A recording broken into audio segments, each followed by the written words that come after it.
আসসালামু আলাইকুম। কেমন আছেন আপনারা সবাই? আশা করি অনেক ভালো আছেন। আমরা তো সবাই জানি এই কোটা আন্দোলনের কারণে তো সবার নেটওয়ার্ক বিচ্ছিন্ন। কেউ বর্তমানে ফেসবুক ইউজ করতে পারতেছে না। আমাদের সরকার ওয়াইফাই দিয়েছে কিন্তু কেউ আমরা ফেসবুক চালাতে পারতেছি না। ইভেন আমরা আসলে কীভাবে ফেসবুক চালাবো? চলুন আজকে আমরা এই ভিডিওতে দেখে আসি।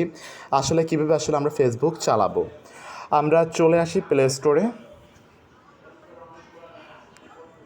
স্টোরে চলে আসার পরে এই যে 1.1.1.VPN এইটা আমরা ক্লিক করব। ক্লিক করব তারপর আমরা এই অ্যাপসটায় ক্লিক করব। যাই হোক নেটওয়ার্কের মেবি অনেক সমস্যা করতেছে। আমরা এই অ্যাপসটায় আমরা ঢুকবো।